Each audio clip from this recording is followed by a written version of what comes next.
guys? How y'all doing today? Well, baby, if your name is Diddy, it seems like you are getting shaken down in prison. You're also having your rep.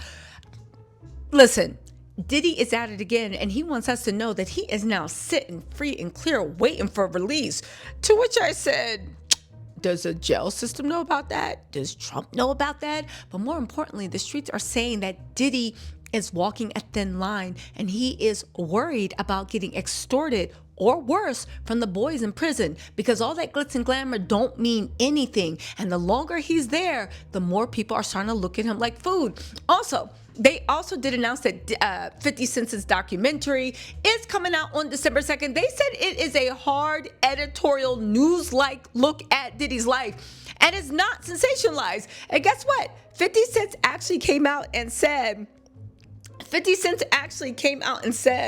hold on, let's listen to it, okay? About this long-standing feud that you've had with Shawn Combs. GMA Monday morning. So what brought you to this project? 50 Cent on his highly anticipated new docuseries, Shawn Combs, The Reckoning. How did you go about getting the footage? The Robin Roberts exclusive. If Shawn Combs watches this, what do you think he's going to feel?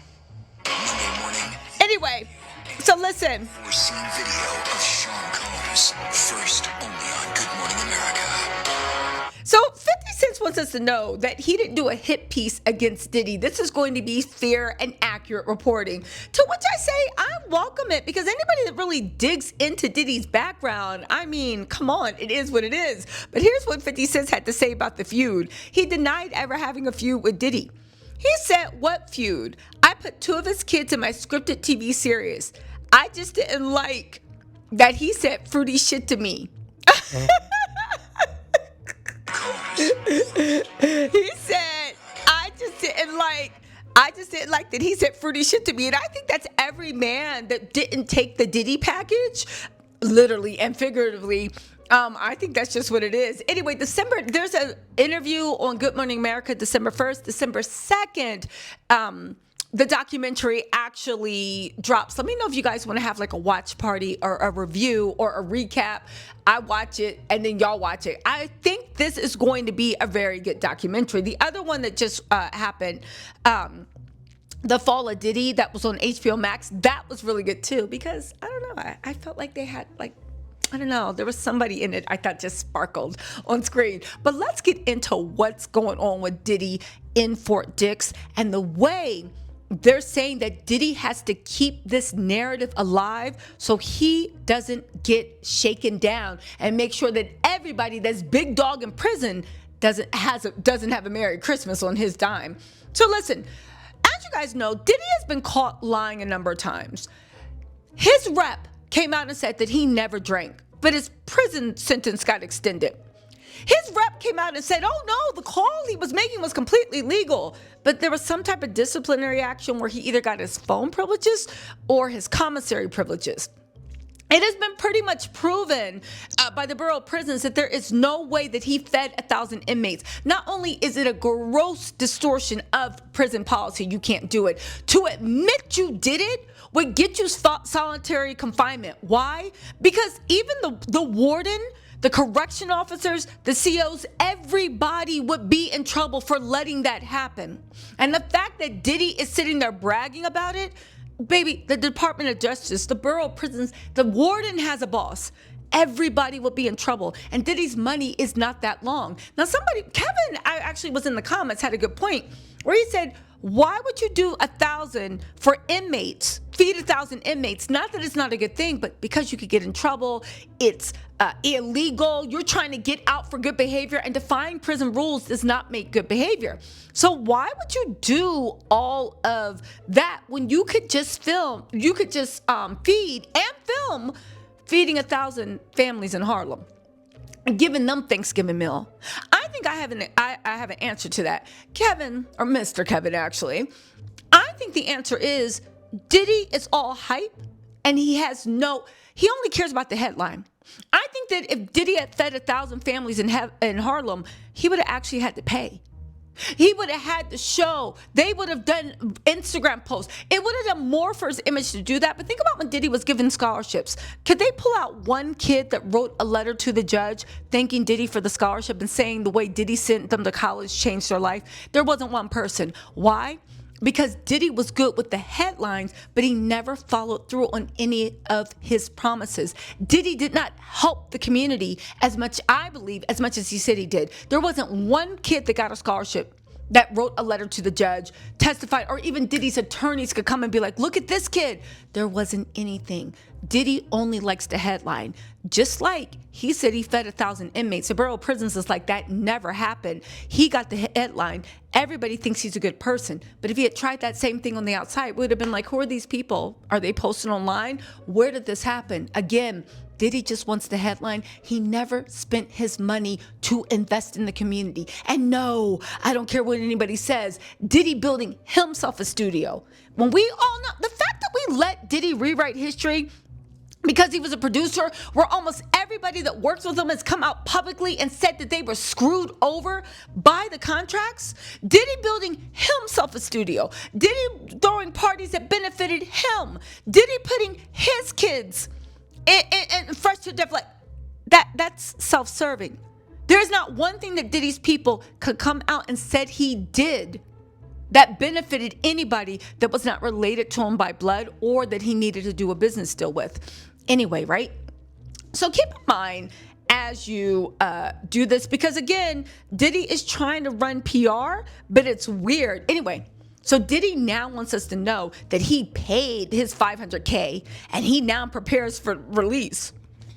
If you want to prepare for 2 years, okay, but what does it have to do with anything? Why are they trying to make it seem like Diddy is ready to be released any day now? They're saying because a lot of people are circling Diddy.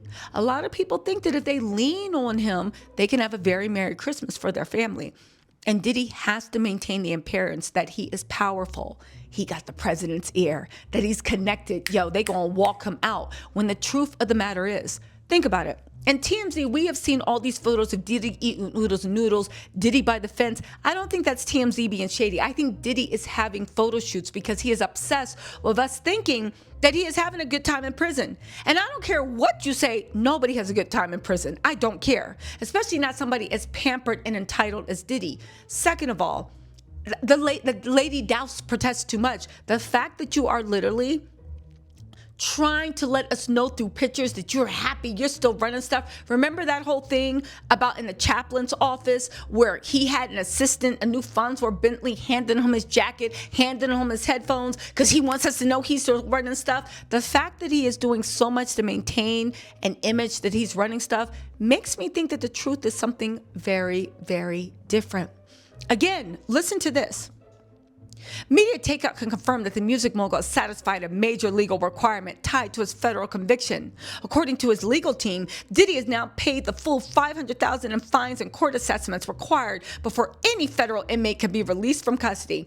But this is what makes you think that you never believed the pardon thing. Because why'd you pay that if you think you're really going to get pardoned like you're telling everybody in prison? Why would you pay that $500,000 fee? Oh, that's right, because it needs to be paid before they can even consider you actually getting an early appeal and getting out, okay? They also said his team confirms he's ready for release. Okay, and I'm ready to become a billionaire. You hear that? I'm ready to become a billionaire. Now what? They said Diddy's lawyer reached out directly to Media Takeout to verify the payment was made in full and process. With this hurdle clear, his team says that Diddy is now fully prepared to be released at the earliest possible opportunity under federal guidelines. So does that mean he doesn't plan to get his pardon anymore? They're saying while his official release date is currently listed at 2027, that number does not account for sentence reductions through good behavior and participation in rehabilitation programs. But it just got extended 30 days. I'm confused with his PR person.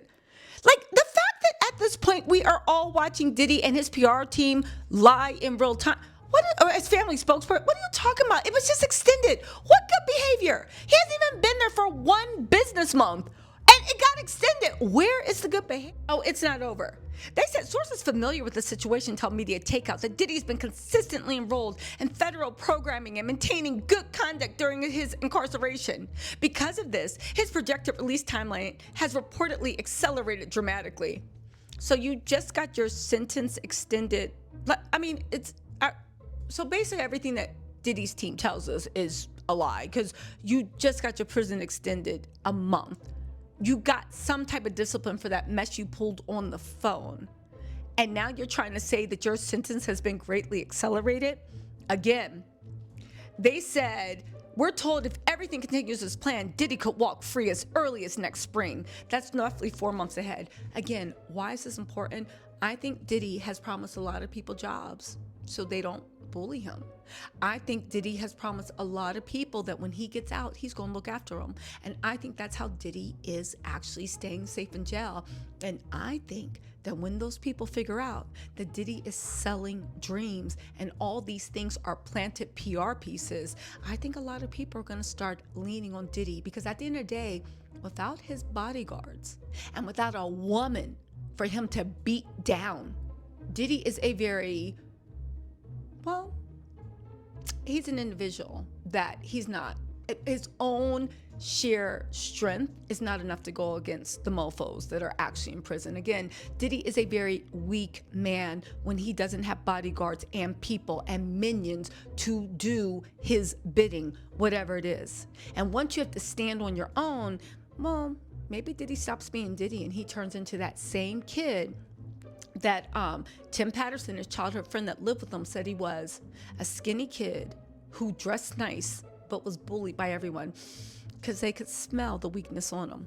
I don't know, y'all. I don't know. It's just weird the way Diddy is so adamant to make everybody believe in prison that he is going to be walking away in a few months and he'll be able to make good on all those promises that the street says he's been making. But anyway, I don't know. Maybe I'm wrong. Maybe I'm wrong about all of it.